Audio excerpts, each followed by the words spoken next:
The moment my daughter stood in front of a judge and calmly said I was no longer capable of managing my own life, something inside me went completely still. Not angry, not loud, just painfully clear. Because betrayal doesn't always come screaming. It often arrives wearing concern, using words like safety, responsibility, and love. Before I take you deeper into how the person I trusted most slowly took control of my money, my decisions, and nearly my dignity, let me ask you something. Where are you listening from right now? Are you at home, sitting in your car, or lying awake while the rest of the world sleeps? Write your place in the comments so I know you're here with me. And if you appreciate realistic revenge stories, the kind built on patience, intelligence, and quiet strength, please like this video. Your support genuinely keeps these stories coming. My name is Margaret Harlan. I am 70 years old, American-born, and I live in a quiet town in Pennsylvania, the kind of place where people wave politely but rarely ask questions. For 35 years, I worked in public education, managing schools, budgets, and people far more difficult than I ever imagined my own child could become. I believed in order, preparation, and responsibility. I paid my taxes early, kept my records neat, and lived well below my means. When my husband passed away unexpectedly, I didn't fall apart. I downsized, invested carefully, and made sure I would never be a burden to anyone, especially not to my daughter, Lydia, the one person I thought would always protect me the way I protected her. I raised Lydia alone after her father died, balancing work, grief, and motherhood without complaint.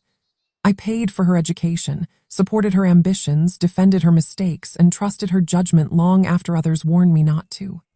I taught her independence, not control, integrity, not manipulation. Or at least that's what I thought. What I didn't see, what I didn't want to see, was how quietly my role in her life shifted from mother to obstacle. How my calm nature was mistaken for weakness. How my silence was interpreted as permission. By the time I realized what was happening, Lydia wasn't asking for help anymore. She was making decisions for me. Decisions about my finances, my health care, my future. And she did it with a steady voice and a smile that convinced everyone else she was the responsible one, while slowly erasing me from my own life. It didn't happen all at once, and that's the part people struggle to understand when I tell them this story. There was no single dramatic moment where Lydia announced she was taking over my life. Instead, it unfolded the way control usually does, quietly, politely, one helpful step at a time. It started after I had a minor fall in my kitchen. Nothing serious. A bruised hip, a few sore days, my pride hurt more than my body. But Lydia reacted as if it were a warning sign, calling every evening, insisting I shouldn't be alone so much, suggesting I let her handle a few things until I was fully steady again.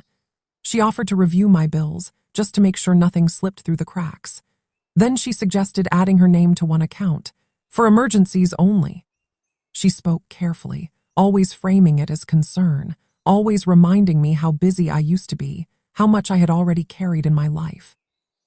I agreed because refusing felt unnecessary, even ungrateful. And because saying yes was easier than explaining, again and again, that I was still capable. Over the following months, the questions changed. She stopped asking if I needed help and started telling me when she would step in. She scheduled doctor appointments without checking my calendar. She spoke to my bank on my behalf because, as she put it, phone menus were confusing for people my age. She encouraged me to sign a few documents, routine forms, she said, so she could speak to insurers and providers without delay. I read them, but I trusted the language because it sounded administrative, harmless. Terms like limited authority and temporary guardianship consideration don't raise alarms when they're delivered by your own child at your dining room table, accompanied by coffee and reassurances. What I didn't realize then was how each small signature layered over the last, how each permission narrowed my space just enough that I didn't feel the walls closing in. The real shift came when people stopped speaking to me and started speaking around me. At the doctor's office, questions were directed to Lydia even when I answered first. At the bank, tellers smiled politely but asked her to confirm transactions. I noticed it, of course, But I told myself it was temporary, that things would return to normal once everyone relaxed. Lydia began using phrases like "Mom gets overwhelmed," and "It's easier if I handle it," always said with a gentle laugh, always in front of others. And slowly, without ever raising her voice, she rewrote the story of who I was, from a capable woman managing her own affairs to a fragile presence needing supervision. By the time I felt uncomfortable enough to question it, the groundwork had already been laid. The systems were in place. The assumptions had been accepted. And I was standing in the middle of my own life, watching control slip away, not because I had failed, but because I had been too trusting to see the trap being built one polite step at a time. The first time I realized I no longer had full access to my own money, it wasn't announced, it was discovered. I was standing at the grocery store checkout, chatting idly with the cashier when my debit card was declined. I laughed it off at first, assuming it was a machine error, maybe a damaged strip. I tried again. Declined. The cashier's smile tightened, the line behind me shifted impatiently, and I felt a heat rise in my chest that had nothing to do with embarrassment and everything to do with confusion. I knew exactly how much money was in that account. I had balanced it myself less than a week earlier. I paid with a credit card and drove home unsettled, telling myself I would sort it out later. When I called the bank that afternoon, I was transferred twice before a polite young man explained that my account now required authorization from the secondary account holder for certain transactions. Secondary account holder, Lydia. I hung up the phone without saying much, my hands shaking not from fear but from disbelief. When I confronted Lydia, she didn't deny it. She didn't apologize either. She sat across from me at my kitchen table, her posture calm, her tone measured, as if she were explaining a necessary inconvenience to a child. She told me the bank had suggested it, that it was just a safeguard, that she'd noticed unusual spending patterns, unusual meaning anything she didn't personally approve of, a donation to the local library, a weekend trip I had planned months earlier. She said she was worried I might be taken advantage of, that people my age were often targeted. When I reminded her that I had managed finances longer than she'd been alive, she smiled gently and said, "That's exactly what scares me, Mom. You don't see how vulnerable you've become." That word, vulnerable, hung between us like a verdict. I realized then that no explanation I offered would matter because she had already decided who I was allowed to be. From that point on, resistance was treated as evidence. Every time I questioned a restriction, Lydia took it as proof that she was right.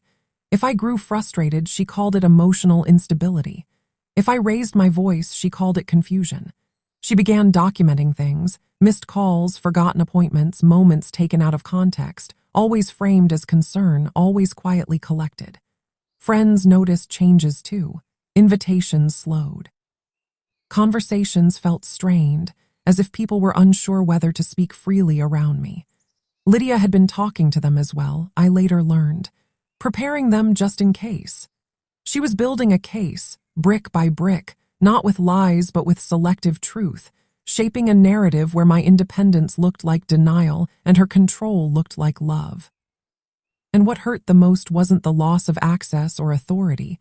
It was the realization that I was being studied, managed, evaluated by my own child. That every interaction had become a performance where I was expected to prove I was still myself. I stopped sleeping well. I watched my words more carefully. I hesitated before making plans. The house felt smaller, quieter, as if it were no longer fully mine. Somewhere deep inside, a voice I hadn't listened to in years began to stir. Not loud, not angry, but steady.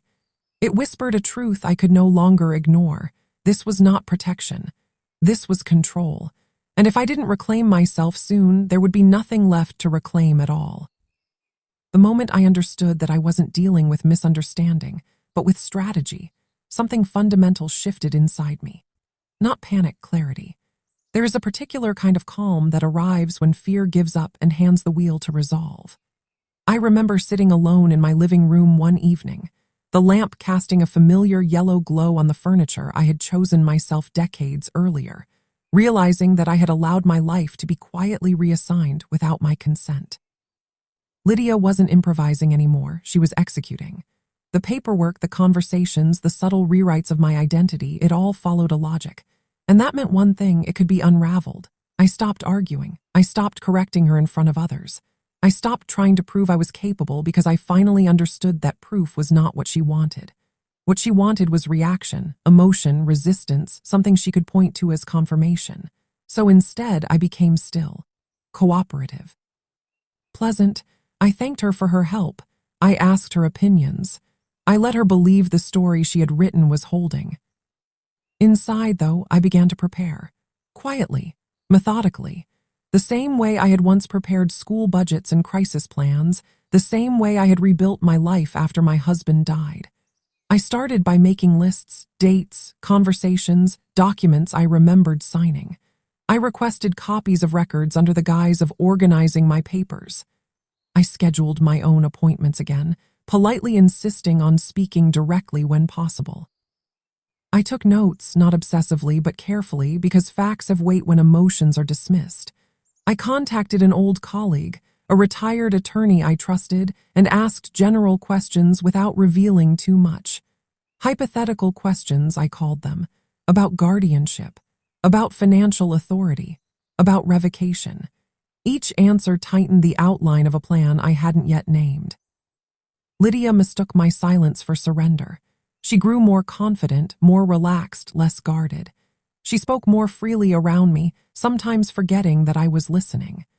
I learned how she described me to others, the phrases she used, the concerns she exaggerated. I learned where the weaknesses were, not in her power, but in her assumptions. She believed I was done. That age had softened me into something passive, grateful for direction. What she didn't understand was that I had survived grief, loneliness, and responsibility long before she ever decided to manage me. I had learned patience when she was still learning ambition. And patience, I realized, was going to be my sharpest tool. Because the kind of revenge I was preparing wasn't loud or destructive. It wasn't about humiliating her or making her suffer. It was about restoration, taking back what was mine so completely and so cleanly that there would be no room left for her control to exist at all. What Lydia never understood was that I wasn't learning from her. I was learning around her. Every restriction she placed, every decision she made without me, quietly taught me how the system worked when it assumed an older woman would not push back. I learned which offices required original signatures and which accepted verbal authorization. I learned how often banks updated internal notes and how long those notes stayed unchallenged. I learned that people spoke more freely when they believed the outcome was already decided, so I let them believe that. I nodded through meetings. I smiled at reassurances. I thanked staff for their patience. And all the while, I documented everything, not with drama, not with desperation, but with the kind of precision that leaves no room for interpretation later.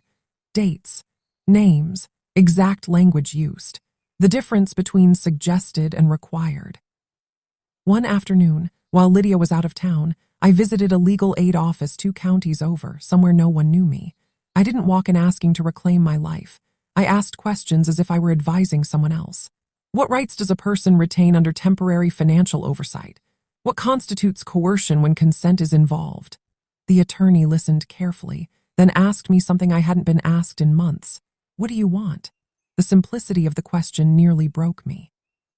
I didn't say revenge. I didn't say punishment. I said, I want my voice back. He nodded, as if that answer made perfect sense. He explained the options calmly, methodically, without pity.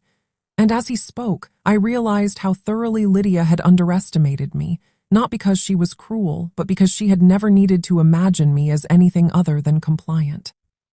From that point forward, I began preparing my exit from her control with the same discipline I once used to build a career. I opened a new account in my own name at a different bank, transferring small amounts that wouldn't raise alarms. I reconnected with old friends Lydia had quietly pushed aside, letting them see me as I was, not fragile, not confused, just cautious. I scheduled an independent medical evaluation. Not to prove my competence to anyone else, but to secure documentation before it was questioned. I let Lydia believe I was grateful. I let her believe she had won. And the entire time, I held on to one truth like an anchor. Control only survives when the person being controlled doesn't know where to stand. I was finding my footing again, slowly, deliberately, so that when I finally moved, it wouldn't look like rebellion. It would look like inevitability. By the time Lydia began noticing changes, it was already too late for her to stop them. That's the thing about quiet preparation. It doesn't announce itself. It doesn't give warning. It simply changes the ground beneath your feet until the person who thought they were standing on solid authority suddenly realizes they're balancing on air. Lydia sensed it first in small ways. A bill she expected to manage was already paid. A doctor returned my call instead of hers. A bank notification she usually received never arrived. She asked casually at first, laughing it off, telling herself I must have forgotten to tell her something. I watched her carefully during those moments, not with satisfaction, not with anger, but with the detached observation of someone who had finally stepped out of the role assigned to her. The power dynamic was shifting, and Lydia didn't yet understand why. She tried to reassert control the way she always had, through language. She reminded me of my fall. She mentioned my episodes of confusion. She suggested we review documents together again, her tone tightening just slightly. I agreed, smiling, asking questions that sounded innocent but weren't. Questions about timelines, about definitions, about who had actually authorized what. Each question landed softly, but they accumulated. And for the first time, I saw doubt flicker across her face. Not guilt, fear, because fear appears when control is no longer absolute. I wasn't arguing anymore. I wasn't resisting. I was clarifying. And clarity is dangerous to anyone who relies on blurred lines. The real reversal happened during a meeting Lydia scheduled with a financial advisor she trusted completely. She expected me to sit quietly, to let her speak on my behalf as she always had. Instead, I arrived prepared, documents in order, questions printed, responses measured. I spoke calmly, confidently, without rushing or apologizing. I corrected assumptions without accusation.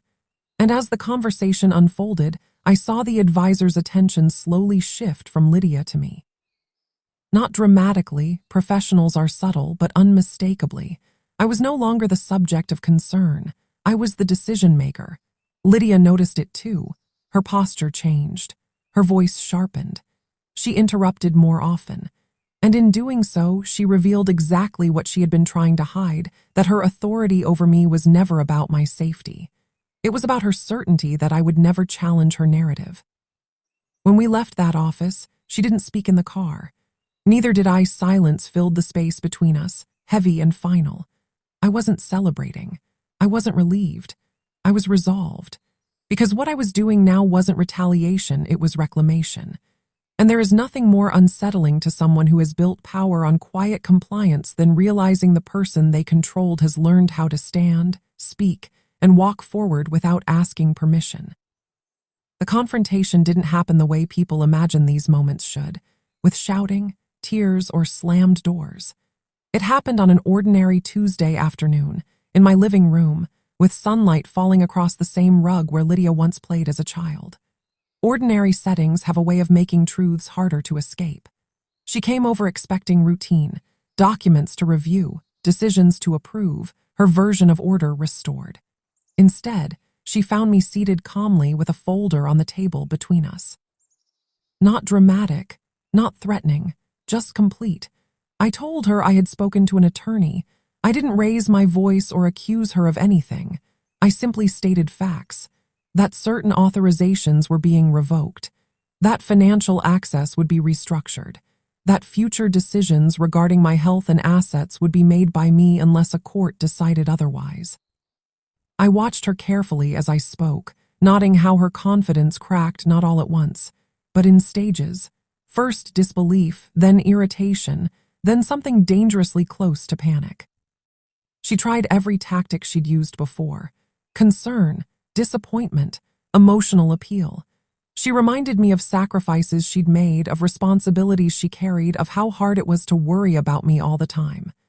When that didn't work, she shifted to anger, accusing me of being ungrateful, of letting strangers influence me, of forgetting everything she'd done. I let her speak. I didn't interrupt. I didn't defend myself. When she finally stopped, out of breath and frustrated, I said one sentence that changed everything. "Lydia, you were never my protector. You were my daughter." That distinction hit her harder than any accusation could have, because it stripped away the justification she'd built around her actions. Protection implies danger. I had never been dangerous to myself. Control, however, requires belief, and she had believed I would never draw a line. I told her calmly that I didn't hate her, that I wasn't trying to punish her, but that I would no longer allow my life to be managed without my consent. I told her that trust, once broken, isn't repaired by explanation, it's repaired by behavior. And until she could respect my autonomy without supervision or entitlement, our relationship would change. The silence that followed was unlike any we'd shared before. It wasn't tense. It was final. When she left, she didn't slam the door. She didn't cry. She didn't apologize. She walked out slowly, shoulders tight, carrying the weight of a truth she hadn't prepared for, that the person she thought she had diminished was no longer willing to stay small. I sat alone in the quiet afterward, not shaking, not second-guessing, just breathing evenly. Because I knew something she didn't yet understand.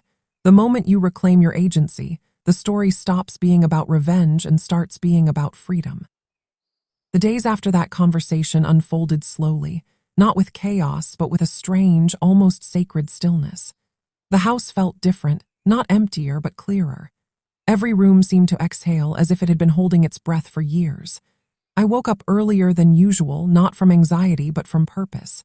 There is a subtle difference between the two, and once you feel it, you never confuse them again. I made my coffee the way I liked it, not rushed, not interrupted. I sat by the window and watched the neighborhood wake up. Mailed trucks, joggers, a woman walking her dog with headphones in, completely unaware that inside this quiet house, an entire power dynamic had shifted forever. Lydia didn't call. That didn't surprise me. Silence has always been her way of regaining control, a pause meant to make the other person doubt themselves. In the past, I would have filled that silence with apologies, explanations, reassurance. This time, I let it exist. I didn't chase it away. I let it sit exactly where it belonged. Instead, I focused on the practical steps that real independence requires, small but meaningful actions that add up to something unbreakable. I reviewed my accounts with my advisor, updated permissions, simplified structures that had grown unnecessarily complicated under someone else's influence. Each signature felt like reclaiming a square inch of myself, not in anger, in clarity.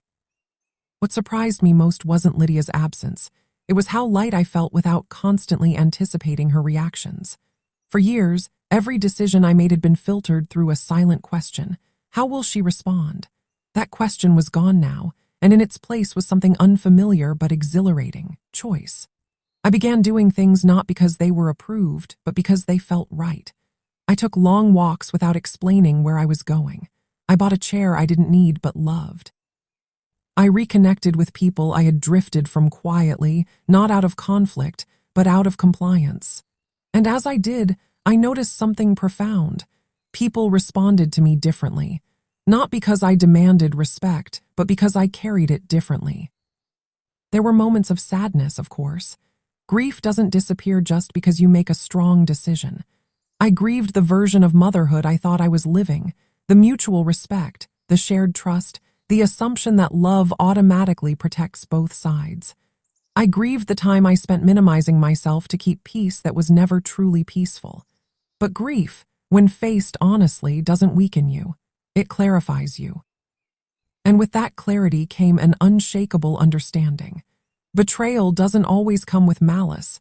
Sometimes it comes wrapped in responsibility, concern, and misplaced entitlement. One afternoon, I received a message from Lydia. It wasn't an apology. It wasn't an argument. It was short, formal, and distant. She asked if we could revisit things once emotions had settled. I read it once, then put the phone down. Not because I was afraid to respond, but because I finally understood something crucial. Revisiting only matters when both people are willing to acknowledge reality, not renegotiate control. I wasn't closed to reconciliation, but I was done with regression. Whatever came next would be on new terms, or not at all. And for the first time in years, I knew I could live peacefully with either outcome. What followed wasn't a dramatic ending. It was something far more powerful: consistency. Weeks passed, then months, and the absence of chaos became its own confirmation that I had done the right thing. Lydia remained distant, careful, recalibrating her position in my life the way someone adjusts to a room after the furniture has been rearranged without their permission. We spoke occasionally, politely, superficially.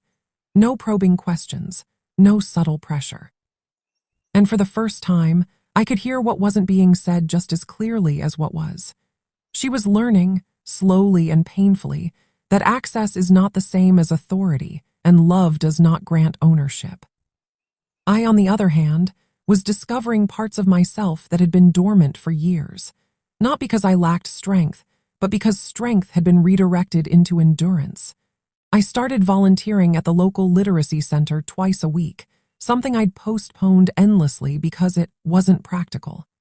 I restructured my days around what energized me instead of what kept others comfortable. I laughed more, real laughter, the kind that surprises you because you forgot how it sounded coming from your own mouth. And in quiet moments, I reflected on the strange truth of it all. My revenge was not her loss, it was my return. I no longer needed vindication. I didn't need Lydia to admit wrongdoing or to feel regret. I had outgrown that need the moment I stopped centering my worth on her recognition. Power, I learned, doesn't announce itself. It settles. It shows up every day in boundaries that don't bend and choices that don't require permission. The betrayal that once felt like a wound had transformed into information, clear, unemotional, useful. It taught me where my responsibility ended and where hers began. It taught me that love without limits isn't love, it's surrender.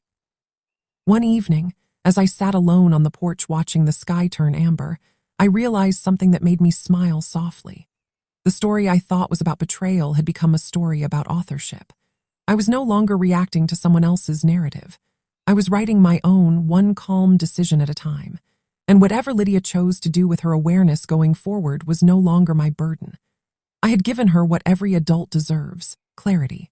What she did with it would define her, not me. In that moment, I understood the quiet truth most people never reach. Closure doesn't come when the other person changes. It comes when you stop waiting for them to. The final shift didn't arrive with a conversation, a letter, or a moment anyone else would recognize. It arrived quietly, on a morning that felt no different from the rest. I was standing in the kitchen, sunlight warming the counter, when it occurred to me that I no longer replayed the past in my mind. No rehearsed arguments, no imagined explanations, no lingering need to be understood. The silence inside me was no longer heavy, it was complete. That's when I knew the story had truly ended, not because everything had been fixed, but because nothing inside me was waiting anymore. I had spent years believing strength meant enduring, forgiving endlessly, holding families together even when it cost me pieces of myself. But real strength, I learned, is knowing when to stop performing the role others assign you. It's choosing dignity over familiarity. It's accepting that love can exist without proximity, and that walking away from control doesn't mean walking away from care. It means redefining it. I didn't lose a daughter. I gained myself. There was no bitterness in that realization. Only calm, only certainty. I moved forward with my life not as someone recovering from betrayal, but as someone finally aligned with truth. The world didn't change, people didn't applaud. But I did. I stood taller. I spoke slower. I chose differently. And that, I understood, was the most lasting form of revenge, not punishment, not exposure, but independence so complete it no longer needed an audience. If someone were to ask me now what the lesson was, I wouldn't speak about betrayal at all. I would say this: never confuse love with obedience, and never trade your voice for peace that only exists when you are silent. Because the moment you stop shrinking to be accepted, everything rearranges itself around you. and what remains is not loss, but freedom. If this story touched something in you, if you've ever felt controlled, overlooked, or quietly pushed aside by someone you trusted, know this: you're not alone and your voice still matters. Share your thoughts in the comments and tell us where you're listening from. And if you value stories that honor strength, dignity, and quiet justice, subscribe to Silver Reckoning Hub. These stories aren't just about revenge, they're about remembering who you are.